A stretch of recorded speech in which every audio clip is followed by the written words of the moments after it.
Le principe sur les Kagami Biraki, nous avons des Kagami Biraki totalement différents sur l'ensemble du territoire. Euh, Ça serait intéressant d'avoir une sorte de cahier des charges pour accompagner ceux qui organisent la Kagami Biraki. Et Jean-Raymond, je sais que tu es celui qui pilote le Kagami Biraki de l'Aude. Donc d'avoir une sorte de petit mémento, de cahier des charges où on peut voilà, accompagner les départements pour organiser les Kagami Biraki. On a fait le choix au niveau de la ligue de ne pas avoir un Kagami Biraki de ligue et d'être plutôt et d'accompagner plutôt un des comités parce que bon, c'est des regroupements qui se rajoutent dans un calendrier déjà chargé. Et donc pour répondre à ta question, évidemment que on va vous aider à avoir des documents pour pouvoir alimenter, pour pouvoir vous aider dans la réalisation de votre Kagami Biraki. Donc oui. Le principe, c'est de valoriser les enseignants qui s'engagent dans la formation. Il me semble indispensable euh, qu'un enseignant prenne le temps, parce que le temps, on l'a pas toujours, c'est vrai, c'est quelquefois les échos que j'ai, hein, j'ai pas le temps d'aller me former. Néanmoins, quand on a un diplôme en 1990, et imaginez qu'en 2020, 30 ans après, je me suis pas formé aux nouvelles pédagogies, me suis pas formé sur ce qui existe, et puis c'est intéressant de temps en temps d'être aussi stagiaire et de voir comment les autres forment parce que ça donne des idées, on prend du recul aussi par rapport à notre pratique. Donc, l'idée, c'est de créer un label Occitanie pour des gens donc, qui s'engagent dans la formation continue. Et donc, bien évidemment, c'est d'offrir de la formation continue aux enseignants pour continuer à être performants. Nous mettons en place des stages pour les juges qui sont ouverts aux enseignants. Donc, vous pouvez y participer. Et généralement, on a fait beaucoup de stages jusqu'à présent, mais depuis l'année dernière, nous faisons 2 stages. Un plutôt dans l'ancienne Ligue Midi-Pyrénées et un dans l'ancienne Ligue Languedoc-Roussillon. Voilà, c'est ouvert, vous pouvez y venir. Après, il y a eu ce changement il y a 2 ans de grade. Depuis, on n'a plus de modification. On reste sur ce format-là et je pense qu'on y restera un bon moment. Et d'ailleurs, je rebondis sur ce que vient de dire Louis. Hein. Je rappelle que toutes les formations sont ouvertes aux enseignants. Hein. C'est-à-dire qu'aujourd'hui, quand il y a une formation initiale et un thème, kata, jiu-jitsu ou autre, c'est ouvert aux enseignants. Alors, il faut s'inscrire, évidemment. Il ne s'agit pas d'arriver parce que ça peut aussi modifier. Il faut que l'intervenant soit au courant. Mais voilà, si vous voyez que sur une formation initiale, il y a une intervention qui vous semble pertinente pour vous. Donc, c'est totalement ouvert et gratuitement, évidemment, aux enseignants en poste. Hein. Donc, aux diplômés de toute façon. Voilà. Donc, ça fait partie aussi de l'offre de formation continue qui existait et qui continuera à exister. Alors, Et donc, aujourd'hui, il y a un projet de conventionnement pour les personnes qui ont, c'est la convention C3D, hein, pour que des gens puissent, avec un diplôme STAPS, intervenir dans les clubs. La volonté de développer les actions au niveau du scolaire et de la fac, hein, c'est de proposer un kit aux enseignants pour pouvoir faire des activités judo dans les établissements scolaires.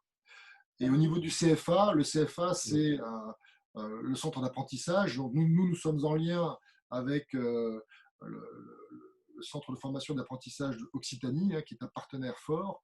Et nous avons ouvert l'apprentissage pour les BP sur Toulouse. Ça existait précédemment à Montpellier. Nous l'avons ouvert également à Toulouse. Et nous avons un recrutement important, notamment cette année, puisqu'au niveau de l'apprentissage, l'État a permis cette année une aide importante de l'apprentissage. Donc, si vous avez quelqu'un ou si vous-même vous voulez vous investir dans l'apprentissage, dans le BP, pardon, dans la formation BP par l'apprentissage, vous avez des aides très importantes de l'État cette année qui ne se reproduiront peut-être pas et vraisemblablement pas l'année prochaine. Donc, n'hésitez pas à vous engager dans ce secteur-là. Je voudrais juste revenir sur les différents éléments qui ont été abordés. Pour ce qui est du Kagami Bilaki, effectivement, Franck a parlé d'un cahier des charges. Évidemment, il ne s'agit pas de faire quelque chose de formellement contraignant, mais d'essayer de donner du sens. C'est-à-dire qu'on va essayer de dire pourquoi est-ce qu'on fait ça, c'est-à-dire donc de donner des arguments historiques, culturels, de façon à ce que l'événement ait un sens pour ceux qui l'organisent et pour ceux qui y participent. Pour ce qui est de la formation, pour ce qui est donc du label dont a parlé Franck,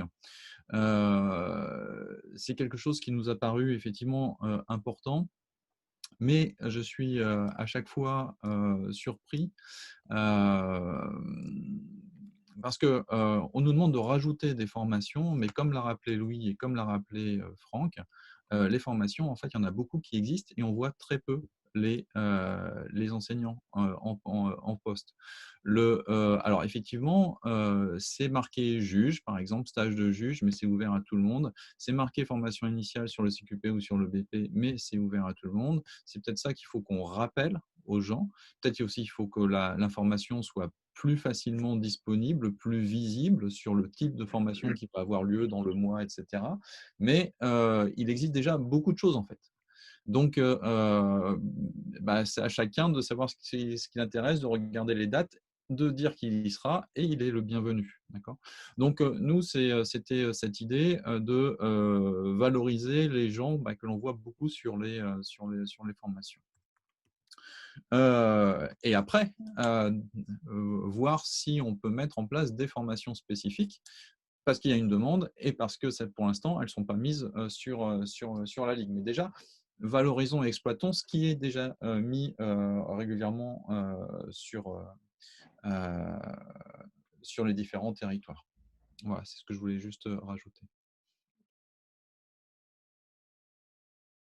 Qui est en lien avec ce que tu viens de présenter. La nouvelle organisation des zones pour les passages de grade oblige à avoir des trajets excessivement rallongés pour certains clubs. Ne pourrait-on pas choisir un site pour chaque club et s'y tenir pour toute la saison?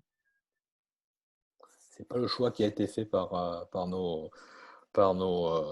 élus, hein, qui ont souhaité avoir une organisation propre à chaque zone avec une implication de chaque comité. Donc c'était soit un système ouvert et tout le monde va où il veut, mais en plus dans cette période de Covid, c'est pas possible, hein, on augmente les risques.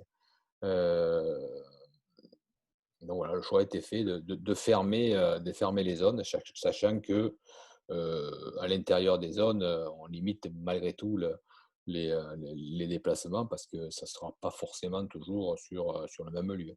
Mais bon, effectivement, pour un club qui est limitrophe, ça. Oui, voilà, à part pour les clubs limitrophes, sinon, au contraire, hein, le fonctionnement par zone est censé limiter les déplacements trop importants. Alors, je ne sais pas si le jeu de club Griffoul qui pose la question, effectivement, est dans ce cas-là, mais sinon, l'objectif, c'est justement d'être dans une démarche de plus de proximité. Ouais. L'idée aussi de cette proximité, elle est que les lieux vont changer en fonction des événements pendant la saison. Donc, un événement qui aura lieu dans le Tarn-et-Garonne, puisque ce n'est pas le JC Griffoul, mais c'est Jean-Claude Griffoul du Pays d'Agou dans le Tarn qui posait la question. Trop fort. Ça pouvait induire en erreur, en effet. Donc, le premier passage de grade est à Montauban, mais bien sûr, le deuxième événement pourrait très bien se retrouver à Réalmont la prochaine fois. Donc, l'intérêt des zones, c'est qu'elles soient fermées, mais que ça tourne à l'intérieur au niveau des lieux. Donc, je pense que ça posera des problèmes que. Oui. Si je peux prendre la parole. Oui. Ouais, cette histoire de zone, parfait, moi, ça m'irait très bien. Mais voilà, avant, on allait à Toulouse, il y avait 1 heure de trajet. Là, concrètement, on va jusqu'à Narbonne, c'est 2 heures. Étant donné qu'il y a 4 zones, est-ce qu'on ne pourrait pas faire un passage de grade par zone alors? Il y a Montauban qui fait. Oui, c'est ce qui est prévu, c'est ce qui est organisé. Oui, sur le calendrier, j'ai vu c'était Narbonne pour zone nord et zone est. C'était Non. sur Narbonne. C'est pour ça, Montauban, sur la petite diapo tout à l'heure. pour le premier passage de grade, c'est Montauban pour vous. Oui. Et c'est pour ceux d'après, moi j'ai vu, c'est sur Narbonne. Pour l'instant, on avait envisagé fonctionner comme l'année précédente, mais si ça donne, je ne vous cache pas que bon, il faut qu'on trouve des salles aussi, hein, c'est très complexe. S'il y a vraiment, on va attendre vraiment ce fonctionnement en zone le 7 et 8 novembre. Ça sera vraiment un test et on pourra éventuellement nous organiser pour tous les passages en zone dans la mesure du possible, sachant que on a une difficulté quand on organise en zone, c'est qu'on a peu de candidats et c'est difficile, notamment sur les grades deuxième, troisième, voire quatrième dan. Enfin, donc pour constituer des poules, ça pose plus de problèmes, notamment chez les féminines où il y a peu de monde. Petite précision, Jean-Claude, donc désolé de cette. C'est toujours Narbonne et Toulouse, hein, donc Toulouse restera dans le. Pour ceux qui veulent aller à Toulouse, voilà, si j'ai bien compris, tu es sur la zone. C'est quoi, sur le Tarn-et-Garonne ou sur sur la zone nord. Sur la zone nord. Donc voilà, donc il y aura toujours la possibilité, quand ça ne sera pas en zone, hein, puisque les deux lieux sont Toulouse et Narbonne, hein, sur les passages de grade. Hein. J'avais mal compris, j'avais compris que pour zone nord et zone est, on allait obligatoirement sur Narbonne. Donc c'est là où ça posait un souci, quoi. Non, si on fonctionne, en fait, si on passe à nouveau en zone, on va dire, si on est plus confiné, qu'il n'y a plus de problématiques, et bon, a priori ça va être compliqué, mais on repasse dans un système ouvert hein, et que vous allez où vous voulez, en fait, sur le championnat. Mais il faudra qu'on fera certainement et on prendra des mesures en fonction justement des problèmes sanitaires. Hein. Donc, effectivement, on pourrait être amené à fermer les deux grandes compétitions ou peut-être à passer en 4 zones. Ok, j'avais mal compris, merci. Personnel de formation. Donc oui, normalement, chaque salarié a accès à son compte personnel de formation. Il suffit de taper sur Internet. Et si vous faites une recherche d'inscription à une formation, vous trouverez le CQP proposé par la Ligue d'Occitanie, le BPGEPS de Montpellier, le BPGEPS de Toulouse et aussi l'offre d'accompagnement sur la VAE, que ce soit pour du CQP, BP, DE ou DES. Donc effectivement, c'est finançable par le CPF. Si vous avez des difficultés à vous connecter ou à trouver la formation, n'hésitez pas à contacter la Ligue. Voilà, Virginie, elle vous renseigne. Alors, il y a eu pas mal d'échanges sur les CQP. Il y a Jocelyn Desjay qui a mis une petite précision sur les cartes pro. Donc, de toute façon, le CQP APAM, il n'existe plus. Maintenant, c'est le CQP MAM. Et donc, ceux qui ont des CQP APAM, ils doivent le faire transformer en CQP MAM simplement en demandant à la fédération. Parce que vous ne pouvez pas obtenir une carte pro avec votre CQP APAM. Il faut obligatoirement que vous ayez récupéré le diplôme CQP MAM. Et vous l'avez par équivalence. Et donc, le CQP MAM, on peut intervenir partout, sauf en temps scolaire contraint. D'accord ? Donc, normalement, on n'a pas le droit d'intervenir dans les milieux scolaires sur du temps scolaire contraint. Donc, hors temps scolaire contraint, les midis ou après les heures d'école, etc., c'est possible. Dans le temps scolaire contraint, ce n'est pas possible normalement. Sauf qu'il y a d'autres disciplines ou même il y a des gens qui ont un CQP MAM, judo, qui arrivent à le faire quand même. Et là, c'est parce que le patron dans les établissements scolaires, c'est le chef d'établissement. Donc, c'est au bon vouloir. Il y a un peu un flou juridique là-dessus. C'est au bon vouloir du chef d'établissement. C'est lui qui décide au final, qui fait intervenir dans son établissement. Donc voilà.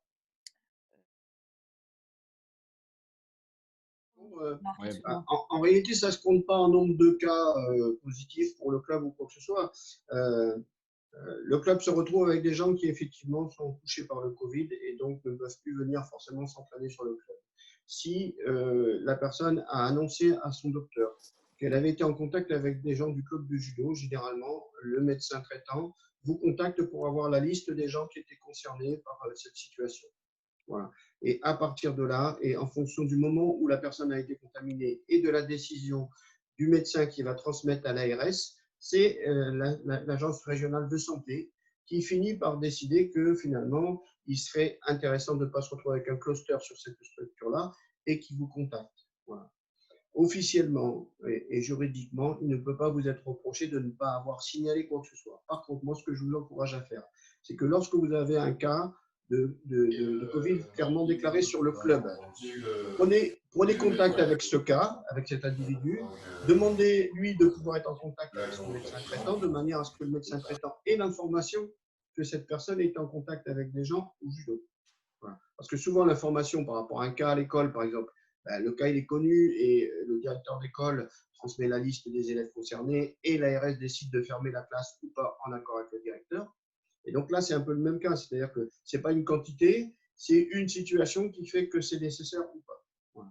Donc, ne faites pas de la sous-information. Dès qu'on vous demande des informations, vous êtes tenu d'avoir les listes, c'est dans le protocole sanitaire, vous êtes tenu d'avoir la liste des gens qui étaient présents au club, donc vous transmettez cette liste. D'accord ? Effectivement, peut-être par rapport à cette liste, eh bien, s'il y a plusieurs médecins qui se retrouvent avec des gens qui se disent ben là, ça fait beaucoup, il vaudrait mieux qu'on interrompt. Alors après, ça peut être interrompre le cours des personnes concernées sans pour autant fermer tout le club. Hein, voilà. Donc, c'est vraiment au cas par cas, à la proximité et en relais avec l'ARS et avec les médecins traitants. Si jamais Guy Doms veut apporter des précisions particulières par rapport à la démarche médicale, mais en tout cas, la démarche club, elle est comme ça. Les judo. J'ai une question par rapport au calendrier junior. Il y a un championnat régional qui apparaît, un championnat régional par équipe qui apparaît le 9 novembre 2019. Alors, est-ce que c'est une erreur de calendrier cette année? C'est une erreur. Donc, il n'y a pas de championnat par équipe en début de saison? Non, non, non, non. Ok. Il n'y a pas de championnat. Non, non, non. C'est une erreur, autant pour moi. On fera la rectification sur la communication que nous allons faire, là, puisqu'on mettra tous les documents en ligne.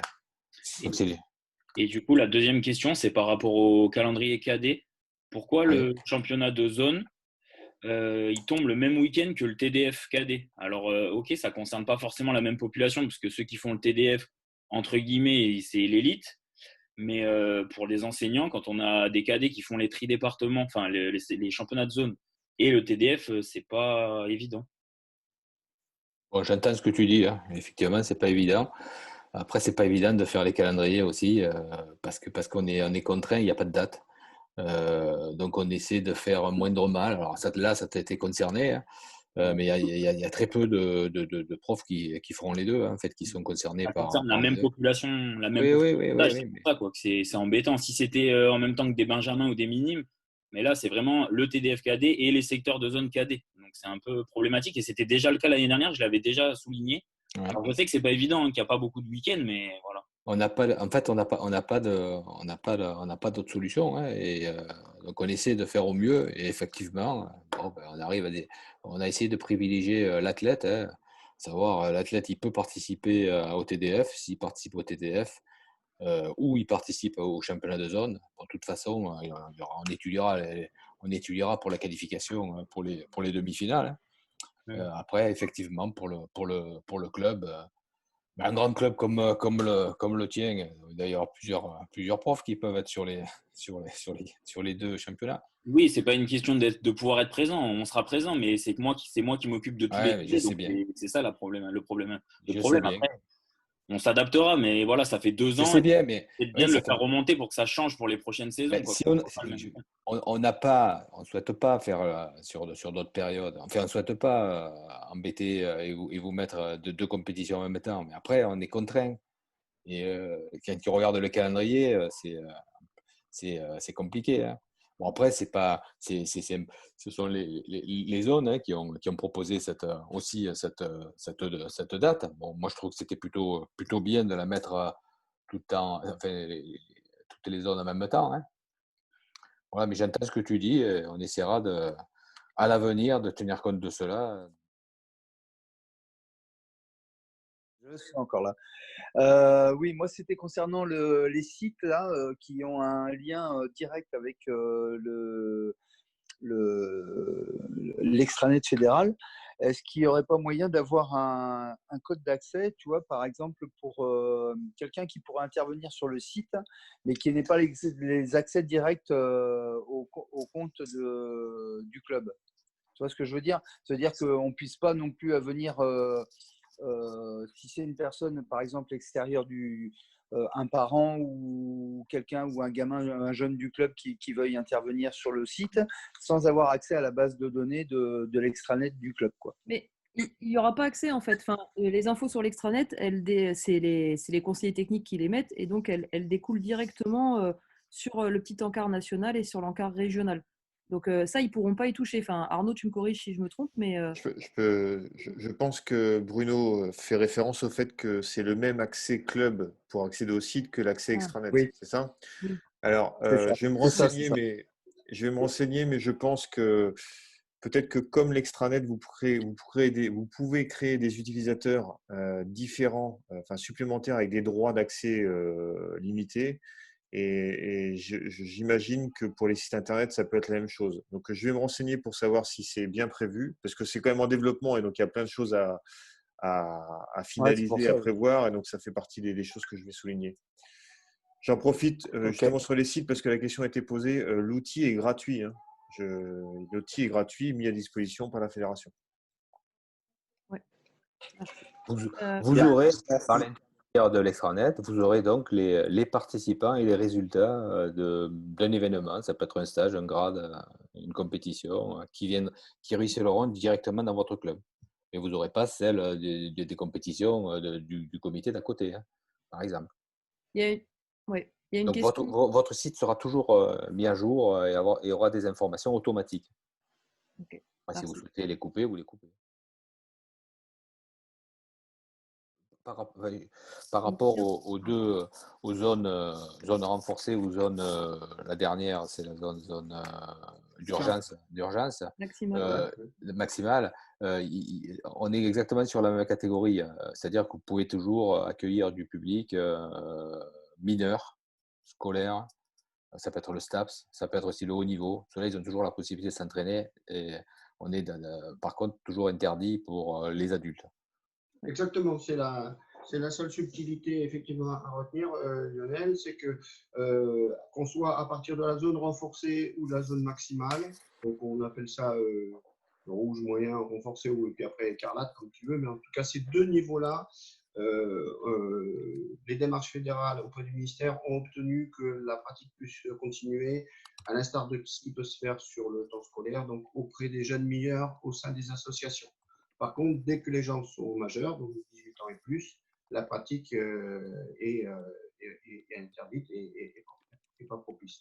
Alors après, effectivement, malheureusement, ça évolue pas dans le bon sens, hein, mais jusqu'ici, par exemple, pour être simple, en Haute-Garonne, il y avait des éléments plutôt renforcés avec un point rouge sur Toulouse. C'était la même chose dans l'Hérault avec Montpellier. Et donc, les couronnes toulousaines et Montpellier-Rennes, dans un premier temps, se sont retrouvés avec l'incapacité d'avoir la pratique effectivement pour les plus de 18 ans, ce qui n'était pas le cas dans le reste de la Haute-Garonne ou dans le reste de l'Hérault. Voilà, donc c'était ça la différence entre le renforcé et Carolina tout. Et donc effectivement, comme ça a été mentionné, c'est la référence au même protocole pour le renforcé ou pour le maximal concernant la pratique au sein de la FFJA. Et donc il est rappelé effectivement que les structures de haut niveau ont la capacité de se préparer parce que les gens se préparent effectivement vers le haut niveau et que ce sont finalement principalement vos structures de plus de 18 ans qui sont coincées.